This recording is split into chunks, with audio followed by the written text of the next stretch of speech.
We, as the Henderson Police Department, have been very progressive in the last several years with technology, with community-based programs, incorporated many new ideas into our agency.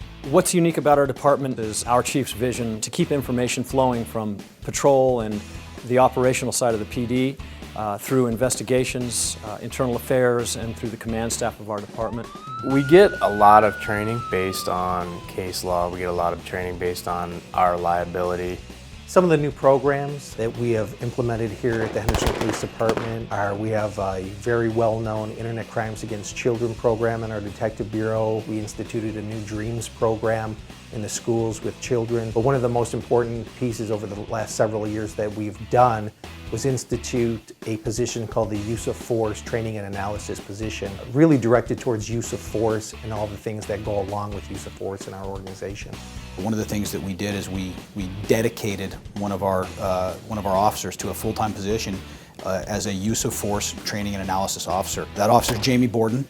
Practical application of use of force training is based around an association with what you're training and what an actual threat is. You're training tactical approaches, mindset training, muscle memory training, extracting your weapon from the holster, all of those different things. Actually training those for a reason, training those for the end user result of being in a critical incident.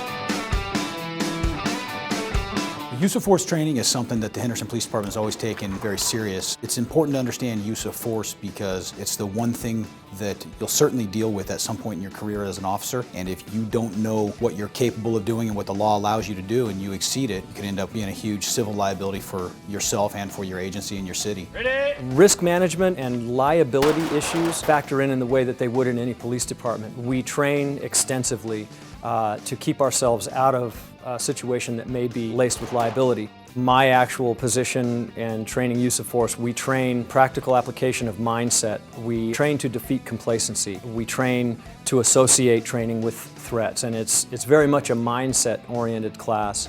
We have a classroom application, and then we have reality-based training where we reinforce what's taught in the classroom. We're really big on simunitions training. We have an incredible amount of simunitions equipment. We have a simulator that we can run officers through scenarios for. The Henderson Police Department has aligned itself with the Force Science Institute because the Force Science Institute has one specific agenda, and that is to train officers to be able to glean truth based in science about the human behavioral aspects of an officer-involved critical incident. The Force Science Institute has taken great care to develop a series of sequential building block courses that facilitate an understanding of the complex behavioral science issues we study and teach. It is critically important to tirelessly pursue a true and thorough understanding of the myriad scientific issues associated with use of force. We remain highly impressed with the proactive attitude of the Henderson Police Department.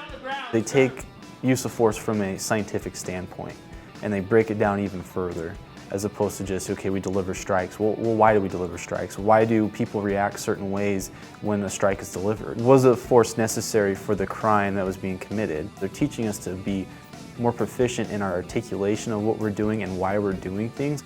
The PARC process is another piece of this position in the use of force. The PARC program stands for Police Action Review Committee. It is designed to look at use of force investigations. The PARC process involves citizens in the community that get to sit on the board, understand what officers did. It's good for the public because they learn and they're more educated in police procedures. And then it's good for us because, sometimes mistakes are made, or maybe a mistake isn't made, but a policy that somebody followed may not be appropriate for that circumstance.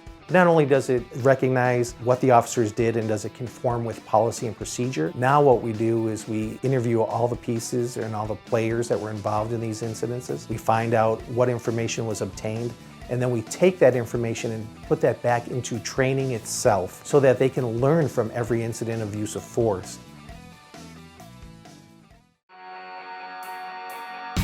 The City of Henderson has been recognized as one of the top 10 safest communities in America for the past several years.